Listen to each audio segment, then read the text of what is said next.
ವಿರಾಮದ ನಂತರ ಸುಹಾಸಿನಿ ಕಾರ್ಯಕ್ರಮಕ್ಕೆ ಮತ್ತೊಮ್ಮೆ ಸ್ವಾಗತ ವೀಕ್ಷಕರೇ. ಈಗಾಗಲೇ ನಾವು ಹಾಗಲಕಾಯಿಯ ವಿಶೇಷತೆಯನ್ನು ತಿಳ್ಕೊಳ್ತಾ ಇದ್ವಿ. ಮನೇಲಂತೂ ಮಕ್ಕಳಿಗೆ ತಿನ್ನಿಸೋದೇ ಕಷ್ಟ ಹಾಗಲಕಾಯಿ ಅಂತ ಹೇಳಿದ್ರೆ, ಮನೆಯಲ್ಲಿ ಹಾಗಲಕಾಯಿಯ ಬಳಕೆ ಯಾವ ರೀತಿ ಇರಬೇಕು, ಮನೆ ಮದ್ದಾಗಿ ಹಾಗಲಕಾಯಿನ ಯಾವ ರೀತಿ ಬಳಸ್ಬೋದು ಅಂತ? ಮನೆ ಮದ್ದಾಗಿ ಸಾಮಾನ್ಯವಾಗಿ ಹೊಲ ಗದ್ದೆಗಳಿದ್ದವ್ರು ಬಳಸ್ಬೋದು. ಆದರೆ ಈ ಸಿಟಿನಲ್ಲಿದ್ದರೆ ಹೇಗೆ ಭಾಳ ಸುಲಭವಾಗಿ ಸಾಕ್ಬೋದಾದಂಥ ಒಂದು ಗಿಡ. ಹೇಗೆ ಒಂದು ಸಣ್ಣ ಪಾಟಲ್ಲಿ ಅಥವಾ ಸಾಧಾರಣ ಒಂದು ದೊಡ್ಡ ಪಾಟನ್ನೇ ಇಟ್ಕೊಳ್ಳಿ, ಮೀಡಿಯಮ್ ಸಿಗುತ್ತಲ್ಲ ಇವಾಗ ಬಾಲ್ಕನಿ ಅಥವಾ ಪೋರ್ಟಿಕೋದಲ್ಲಿ ಏನಾದ್ರು ಇಟ್ಕೊಂಡ್ರೆ ಒಂದು ಗ್ರಿಲ್ಗಳ ಮೇಲೆ ಸಮೇತ ಹಬ್ಬ ಹೋಗ್ತಕ್ಕಂಥ ಒಂದು ಗಿಡ. ಬಹಳ ದೊಡ್ಡ ಬಳ್ಳಿಯಾಗಿ ಹೋಗೋದೇನಲ್ಲ, ಅದು ಅಮೃತ ಬಳ್ಳಿ ಅಷ್ಟು ದೊಡ್ಡ ಹಬ್ಬುವಂಥದ್ದು ಏನಲ್ಲ, ಸುಮಾರಷ್ಟು ಬೆಳೀತಕ್ಕಂಥದ್ದು. ಅದು ಏನು ಒಂದು ಸ್ವಲ್ಪ ದಿನಗಳ ಕಾಲ ಬೆಳೆದು ಒಂದು 2-3 ತಿಂಗಳು ಇದ್ದು ಮತ್ತೆ ನಶಿಸಿ ಹೋಗ್ತದೆ, ಮತ್ತೆ ಹೊಸದಾಗಿ ಬೆಳೆಸ್ಕೊಳ್ಬೇಕು. ಅದರೊಳಗೆ ಒಂದು 4-5 ಹಾಗಲಕಾಯಿಗಳು ಬೆಳೀತಾ ಹೋಯ್ತು ಅಂತಂದರೆ ಒಂದು ವಾರಕ್ಕೆ ಒಂದು ಪಲ್ಯ ಅಂತ ಆಗುತ್ತೆ. ಅದು ನಾಟಿ ಹಾಗಲಕಾಯಿನೇ ಬೆಳೆಸ್ತಕ್ಕಂಥದ್ದು ಸೂಕ್ತ. ಬೀಜಗಳೆಲ್ಲ ಸಿಗುತ್ತೆ ಇವತ್ತು, ಈ ಪಾಟಲ್ಲಿ ಬೆಳೆಸ್ಕೋಬೋದು. ನಾಟಿ ಯಾಕೆ ಬೆಳೆಸ್ಕೊಳ್ಳೋದು ಸೂಕ್ತ ಅಂದರೆ ಮೆಡಿಸಿನಲ್ ವ್ಯಾಲ್ಯೂ ನಾಟಿ ಹಾಗಲಕಾಯಿನೆಲ್ಲ ಜಾಸ್ತಿ. ಈಗ ಬರ್ತಕ್ಕಂಥ ಹಾಗಲಕಾಯಿ ಇದೆಯಲ್ಲ, ನೀವು ಕೆಲವೊಂದು ಹಾಗಲಕಾಯಿ ಕಹಿನೇ ಇರಲ್ಲ. ಹೌದೌದು. ಆಮೇಲೆ ನೀವು ಅದು ಬೇಸಿದ್ದು ನೋಡಿ, ಅದನ್ನು ಹಿಂಡಿದ್ರೆ ಬರೀ ನೀರು ಥರನೇ ಬರುತ್ತೆ, ಬಟ್ ಆ ನೀರಿನಲ್ಲೂ ಸಮೇತ ಸತ್ವ ಇರೋದಿಲ್ಲ. ಈ ಹೈಬ್ರಿಡ್ ಅಂತ ಹೇಳಿಬಿಟ್ಟು ನಾವುಗಳು ಎಲ್ಲ ಹೈಬ್ರಿಡ್ ಆಗಿಬಿಟ್ಟು ಇವತ್ತು ಜಾಸ್ತಿ ನಾವು ನಾಟಿ ಥರದ ಬದುಕೋದು ಕಷ್ಟವಾಗ್ಬಿಟ್ಟಿದೆ. ಹಾಗಾಗಿ ಸಾವಯವ ಗೊಬ್ಬರಗಳನ್ನೇ ಹಾಕಿ, ಸಾಮಾನ್ಯವಾಗಿ ಈ ಸಗಣಿ ಎಲೆಗಳು ಇತ್ಯಾದಿಗಳಿಂದ ಮಾಡಿರ್ತಕ್ಕಂತಹ ಗೊಬ್ಬರಗಳನ್ನು ಒಂದು ಸಣ್ಣ ಪಾಟಿಗೆ ಹಾಕ್ಕೊಂಡು ಮಾಡ್ಕೊಳ್ತಾ ಬನ್ನಿ. ಅಲ್ಲೇ ಬಿದ್ದಿರ್ತಕ್ಕಂಥ ಒಣಗಿದ ಎಲೆಗಳನ್ನೇ ಸೇರಿಸಿ ಇನ್ನೊಂದು ಸ್ವಲ್ಪ ನೀವು ಗೊಬ್ಬರನೇ ಥರ ಮಾಡಿ ಆ ಗೊಬ್ಬರನ ಅದಕ್ಕೆ ಹಾಕಿ, ಕಸಗಳನ್ನು ಹಾಕಿ ಆ ಪಾಟಲ್ಲಿ ಬೆಳೆಸ್ಕೊಂಬನ್ನಿ. ಭಾರಿ ಒಳ್ಳೆಯ ಒಂದು ಹಾಗಲಕಾಯಿ ಬೆಳ್ಕೊಳ್ತಕ್ಕಂಥ ಅಭ್ಯಾಸ ಮಾಡಿಕೊಂಡ್ರೆ ಒಳ್ಳೆಯದು. ಈ ಕ್ರಾಟನ್ ಗಿಡಗಳು ಅಂತ ಬರ್ತಾವಲ್ಲ ಈಗೆಲ್ಲ, ದೊಡ್ಡ ದೊಡ್ಡ ಬಣ್ಣದ ಎಲೆಗಳು, ಮತ್ತೊಂದು ಎಲೆಗಳು, ಆ ಥರ ಈ ಥರ ಏನೂ ಪ್ರಯೋಜನಕ್ಕಿಲ್ದಿರೋದು ಸಾಕೋದಕ್ಕಿಂತ ಇಂಥ ಬಳ್ಳಿಗಳನ್ನು ಸಾಕ್ಕೊಂಡ್ರೆ ಆ ಎಲೆಗಳು ಸಮೇತ ಔಷಧಕ್ಕೆ ಬರುತ್ತೆ. ನಿಮ್ಗೆ ಆಶ್ಚರ್ಯ ಅನಿಸ್ಬೋದು ಹೀಗೆ ಮನೆ ಮದ್ದು ಆಗಿ ಬರುತ್ತೆ ಅಂತ. ಈ ಬಳ್ಳಿ ರಸವು ಔಷಧವೇ, ಎಲೆ ಅಂತೂ ಬಹಳ ದೊಡ್ಡ ಔಷಧ, ಅದ್ರ ಜೊತೆನಲ್ಲಿ ಕಾಯಿ ಬೀಜ ಎಲ್ಲವೂ ಔಷಧವೇ. ಇಡೀ ಹಾಗಲಕಾಯಿ ಇದು ನೀವು ಬೀಜ ಸಮೇತ ಬೇರು ಸಮೇತ ಬಿಸಾಡೋಂಗಿಲ್ಲ, ಅಂಥ ಅಮೃತ ಅದು.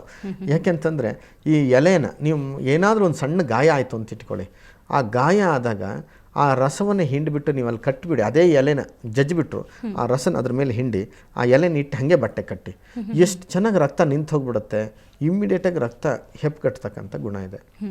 ಇನ್ನು ಹಿಮೋಫಿಲಿಯಾ ಅಂತ ಹೇಳ್ತಕ್ಕಂಥ ಪೇಷಂಟ್ಗಳಿರ್ತಾರೆ, ಬಹಳಷ್ಟು ಜನಕ್ಕೆ ಈ ಪೇಷಂಟ್ಗಳು ನೋಡಿದ್ರೆ ಭಯ ಆಗುವಂಥ ಪರಿಸ್ಥಿತಿ, ರಕ್ತ ಸೋರು ಹೋಗ್ತಾನೇ ಇರುವಂಥದ್ದು, ನಿಲ್ಲೋದಿಲ್ಲ. ಆಮೇಲೆ ಪ್ಲೇಟ್ಲೆಟ್ಸ್ ಕೌಂಟ್ ಕಡಿಮೆ ಆಗಿರ್ತಕ್ಕಂಥ ಪೇಷಂಟ್ಸ್ಗಳಿಗೆ ಕಾಕಿ ಸೊಪ್ಪು ಮತ್ತು ಈ ಹಾಗಲಕಾಯಿ ಸೊಪ್ಪಿನ ಪಲ್ಯ ಮಾಡಿಕೊಡ್ತಾ ಬಂದರೆ ಒಳ್ಳೆಯದು.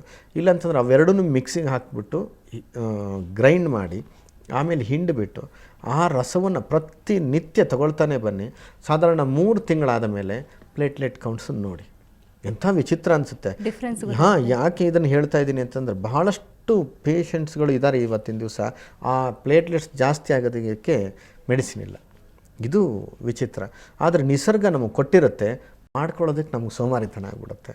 ಎಷ್ಟು ದುಡ್ಡುಗಳನ್ನು ಬೇರೆ ಕಡೆ ಸುರಿದು ಬರ್ತೀವಿ, ಮನೆಯಲ್ಲಿ ಕಾಲಡಿ ಇರ್ತಕ್ಕಂಥ ಗಿಡಗಳನ್ನೇ ನಾವು ನೋಡ್ಲಿಕ್ಕೆ ಹೋಗಲ್ಲ. ಹಿತ್ತಲ ಗಿಡ ಮದ್ದಲ್ಲ ಅಂತ ಗಾದೆ ಬಂದಿದ್ದೇ ಹೀಗಾಗಿ.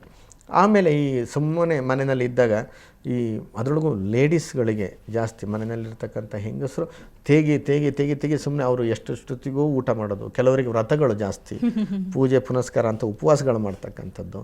ಈ ಉಪವಾಸಗಳನ್ನು ಮಾಡಿ ಎಷ್ಟೊತ್ತಿಗೂ ಊಟ ಮಾಡಿ, ಕೆಲವು ಸರ್ತಿ ಸಾಯಂಕಾಲ ಊಟ ಮಾಡಿ, ಅದು ಸಂಕಷ್ಟಿ ಬಂದುಬಿಟ್ರಂತೂ ಬೆಳಗ್ಗೆಯಿಂದ ಸಂಜೆ ತನಕ ಏನೂ ತಿನ್ನದೆ ಸಂಜೆ 6 ಗಂಟೆ ಆಗ್ತಿದ್ದಂಗೆ ಯಾರನ್ನು ನೋಡಿದ್ರು ಚಂದ್ರ ನೋಡ್ದಂಗೆ ಆಗುತ್ತೆ ಈ ಉಪವಾಸದೊಳಗೆ.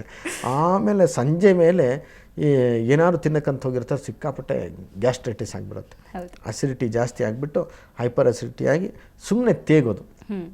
ಈ 4-5 ದಿನ ಎಫೆಕ್ಟ್ ಇರುತ್ತೆ ಅದರದ್ದು. ಆಮೇಲೆ ಏನಾಗುತ್ತೆ, ಅಭ್ಯಾಸ ಸುಮ್ಮನೆ ಗರ್ ಅಂತ ತೇಗ್ತಾನೆ ಇರ್ತಾರೆ ನೋಡ್ರಿ. ಏನು ಔಷಧ ಕೊಟ್ಟರು ಸಮೇತ ಕಂಟ್ರೋಲೇ ಬರೋದಿಲ್ಲ ತೇಗೋದು. ಅದಕ್ಕೆ ಈ ಹಾಗಲಕಾಯಿ ಎಲೆಗಳು ಬಹಳ ಒಳ್ಳೆಯ ಔಷಧ. ಹೇಗೆ ಅಂತಂದರೆ ಇವುಗಳನ್ನು ಎಲೆಯದ ಕಷಾಯ ಮಾಡಬೇಕು. ಕಷಾಯಕ್ಕೆ ಸ್ವಲ್ಪ ಅರ್ಶಿನ ಸೇರಿಸಿ ಅದನ್ನು ಬೆಳಗ್ಗೆ ಒಂದು ಸರ್ತಿ ರಾತ್ರಿಗೆ ಒಂದು ಸರ್ತಿ ಕುಡಿಬೇಕು. ಅದು ಹೇಗೆ, ಊಟಕ್ಕಿಂತ ಒಂದು ಅರ್ಧ ಗಂಟೆ ಮುಂಚೆ ಈ ಕಷಾಯವನ್ನೇ ಅರ್ಶಿನ ಸೇರಿಸ್ಬಿಟ್ಟು ಬೆರೆಸ್ಬಿಟ್ಟು ಕುಡಿತಾ ಬಂದರೆ ಇನ್ನೂ ತುಂಬ ಹೊಟ್ಟೆ ಉಬ್ಬರಿಸ್ಕೊಂಡಂಗಿದೆ ಅಂದರೆ ಬೇಕಾದ್ರೆ ಸ್ವಲ್ಪ ಓಮವನ್ನು ಹಾಕ್ಕೋಬೋದು. ಇದನ್ನು ಮಾಡ್ತಾ ಬಂದರೆ ಈ ಪದೇ ಪದೇ ತೇಗತಕ್ಕಂಥದ್ದು ಸಮೇತ ಕಡಿಮೆ ಆಗುತ್ತೆ. ಹಾಗೆಯೇ ಈಗ ನಾವು ಮಹಿಳೆಯರು ಅಂತ ಬರಬೇಕಾದ್ರೆ ಬಂಜಿತನ ನಿವಾರಣೆಗೆ ಭಾರಿ ಉಪಯೋಗಕಾರಿ ದೊಡ್ಡ ಹಾಗಲಕಾಯಿ ಔಷಧ ಅಂತ ಇದು. ಹೇಳ್ತಾರೆ, ಅದು ಹೇಗೆ ಅಂತ? ಇದು ಒಂದು ವಿಶೇಷವಾಗಿರ್ತಕ್ಕಂಥ ಔಷಧ. ಹಿಂದೆನೂ ಸಮೇತ ಈ ಔಷಧವನ್ನು ಕೊಡ್ತಿದ್ರು, ಆದರೆ ಹಾಗಲಕಾಯಿಯಿಂದ ಅಂತ ಹೇಳ್ತಿರ್ಲಿಲ್ಲ. ಹಾಗಲಕಾಯಿ ಅಂತ ಹೇಳ್ತಿದ್ರೆ ಸಸಾರ ಆಗ್ಬಿಡ್ತಿತ್ತು. ಭಾಳಷ್ಟು ಜನ ಏನು ಔಷಧ ಕೊಡ್ತೀವಿ ಅಂತೇಳಿ ಹೆಸರು ಹೇಳಬಾರ್ದು ಅಂತ ಮಾಡಿದ್ದೆ ಅದನ್ನೇ. ಯಾಕೆ ಈ ಏನು ಔಷಧ ಗೊತ್ತಿಲ್ಲದೆ ಕುಡಿದ್ಬಿಟ್ರೆ ಅಬ್ಬಾ ಏನೋ ಒಂದು ಕೆಲಸ ಮಾಡ್ತಾ ಇದೆ, ಅದೊಂದು ಅಜ್ಜಿ ಕೊಟ್ಟಿದೆ ನನಗೆ ಔಷಧ ಅಂತ ಅನಿಸುತ್ತೆ. ಇಂಥದ್ದೇ ಎಲೆಗಳು, ಇಂಥದ್ದು ಈ ಎಲೆ ಮಾಡ್ತಾ ಅಂತ ಅಂದ್ಬಿಟ್ಟು ತಾತ್ಸಾರ ಆದಷ್ಟು ಅದು ಕೆಲಸನೇ ಮಾಡೋದಿಲ್ಲ. ಸಾಮಾನ್ಯವಾಗಿ ಯಾರ ಮನೇಲಿ ಡಾಕ್ಟ್ರ್ ಇರ್ತಾರೋ ಆ ಮನೆಗೆ ಆ ಡಾಕ್ಟ್ರ್ ಔಷಧಿ ಕೊಟ್ಟರೆ ತಾಗೋದಿಲ್ಲ, ಇವರೇನು ಔಷಧಿ ಕೊಡೋದು ಅಂತ. ಆದರೆ ಅಂಥ ಫೇಮಸ್ ಇರೋ ಡಾಕ್ಟ್ರುಗಳಿಗೇನೆ ಸಮೇತ ಅವ್ರ ಮನೆಯಲ್ಲಿ ಆಗೋದಿಲ್ಲ, ಬೇರೆ ಡಾಕ್ಟ್ರೇ ಆಗಬೇಕು.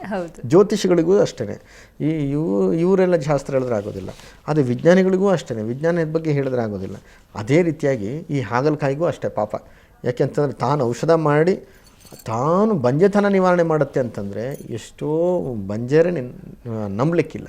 ಇದು ವಿಶೇಷವಾಗಿರ್ತಕ್ಕಂಥ ಔಷಧ. ಬಹಳಷ್ಟು ಜನ ಇದನ್ನು ಮಾಡ್ಕೊಳ್ಬೋದು. ಯಾಕೆ ಈ ಉದ್ದೇಶವಾಗಿ ಇದರೊಳಗೆ ಸುವರ್ಣವಾಹಿನಿಯಲ್ಲಿ ನಾವೀಗ ಹೇಳ್ತಾ ಇದ್ದೀವಿ ಅಂತಂದರೆ, ಎಷ್ಟೋ ಜನ ಏನು ಔಷಧಗಳೇ ಕಣ್ಣಿಗೆ ತೋಚದೆ ಮಾಡೋ ಖರ್ಚುಗಳನ್ನೆಲ್ಲ ಮಾಡಿ ಮಕ್ಕಳೇ ಆಗೋದಿಲ್ವೇನೋ ಅನ್ನುವಂಥ ಸಂದರ್ಭದಲ್ಲಿ ಬಂದಿರತಕ್ಕಂಥವ್ರು ಇರ್ತಾರೆ. ಇದರೊಳಗೆ ಔಷಧವನ್ನು ಸೀಕ್ರೆಟ್ ಮಾಡಿ ನಮ್ಗೆ ಯಾವ ಲಾಭ ಇಲ್ಲ.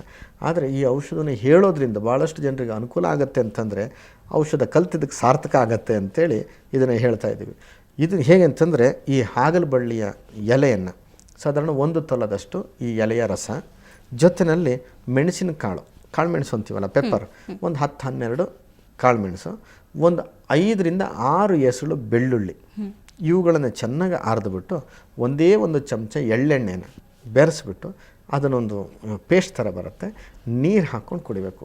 ಕುಡಿಲಿಕ್ಕೆ ಮಾತ್ರ ದೇವರೇ ಗತಿ ಅಂತ ಅನಿಸ್ಬೋದು. ಆದರೆ ಆ 3-4 ದಿವಸ, ಒಟ್ಟು 5 ದಿವಸ ತಗೋಬೇಕು. 5 ದಿವಸವೂ ಹಾಲನ್ನದಲ್ಲೇ ಇರಬೇಕು. ಇದನ್ನು ಮಾಡಿದ್ರೆ ಏನು ಕಾರಣಕ್ಕೆ ಮಕ್ಕಳಾಗಲಿಲ್ಲ ಅನ್ನೋದು ಬಿಟ್ಬಿಡಿ, ಒಟ್ಟಿನಲ್ಲಿ ಒಂದು 6 ತಿಂಗಳ ಒಳಗಡೆ ಗರ್ಭಿಣಿ ಹಾಗೆ ಆಗ್ತದೆ. ಇದನ್ನು ಮಾಡ್ಕೋಬೋದು. ಓಕೆ. ಹಾಗೆಯೇ ಈಗ ನಾವು ಮಾರ್ಕೆಟಿಗೆ ಹೋಗೋದು, ಹಾಗಲಕಾಯಿ ತೊಗೊಳ್ಳೋದು ಅಂತ ಹೇಳಿದರೆ ಡಿಫ್ರೆನ್ಸೇ ಗೊತ್ತಾಗೋದಿಲ್ಲ. ಯಾವುದು ಹೈಬ್ರಿಡು, ಯಾವುದು ನಿಜವಾದ ನಾಟಿ ಹಾಗಲಕಾಯಿ ಅಂತ ಹೆಂಗೆ ಗೊತ್ತಾಗೋದು? ಈಗ ಸಾಮಾನ್ಯವಾಗಿ ನೋಡಿದ್ರೆ ಗೊತ್ತಾಗುತ್ತೆ. ಯಾರು ಬಲವಾಗಿ ದೃಢವಾಗಿ ಇದ್ದಾರೆ ಅಂತಂದರೆ ಅವ್ರಿಗೆ ಹೆಚ್ಚು ಪುಷ್ಟಿಯಾಗಿದೆ ಅಂತಲೇ ಅರ್ಥ. ಈಗ ಹಾಗಲಕಾಯಿನೂ ಹಾಗೇನೆ. ಈ ನೋಡಿದ್ರೆ ಒಂದು ಸಾಧಾರಣ 1 ಅಡಿ ಉದ್ದದಕ್ಕೂ ಹಾಗಲಕಾಯಿಗಳು ಇರ್ತಕ್ಕಂಥದ್ದು. ಹೌದೌದು, ಇವೆಲ್ಲ ನಿಜವಾದ ನಾಟಿ ಹಾಗಲಕಾಯಿಗಳಲ್ಲ. ಇಷ್ಟೇ ಚಿಕ್ಕದಿದ್ದು, ಕಡುಪು ಹಸಿರಿನಲ್ಲಿದ್ದು, ಬಹಳ ಕಹಿಯಾಗಿರ್ತಕ್ಕಂಥದ್ದು ನಾಟಿ ಹಾಗಲಕಾಯಿ. ಅವು ಮಾರ್ಕೆಟಿಗೆ ಬರೋಷ್ಟು ಬೆಳೆಯೋದೇ ಇಲ್ವಲ್ಲ, ಬಹಳ ಕಡಿಮೆ. ಅಂಥ ಹಾಗಲಕಾಯಿನ ಸೇವನೆ ಮಾಡ್ತಕ್ಕಂಥದ್ದು ಒಳ್ಳೆಯದು. ಆದರೆ ಒಂದು 30% ಈ ಹಾಗಲಕಾಯಿ ಗುಣ ಅದರೊಳಗೆ ಇರೋದ್ರಿಂದ ಅನಿವಾರ್ಯವಾಗಿ ಈ ಹಾಗಲಕಾಯಿನ ಇವರು ಸೇವನೆ ಮಾಡ್ಬೋದು. ಹಾಗಲಕಾಯಿ ಬಗ್ಗೆ ಮತ್ತಷ್ಟು ಮಾತಾಡೋಣ ಗುರುಜಿ. ಸುಹಾಸಿನಿ ಕಾರ್ಯಕ್ರಮದಲ್ಲಿ ಈಗ ಒಂದು ಬ್ರೇಕ್ನ ನಂತರ ಸುಹಾಸಿನಿ ಕಾರ್ಯಕ್ರಮ ಮುಂದುವರಿಯುತ್ತೆ.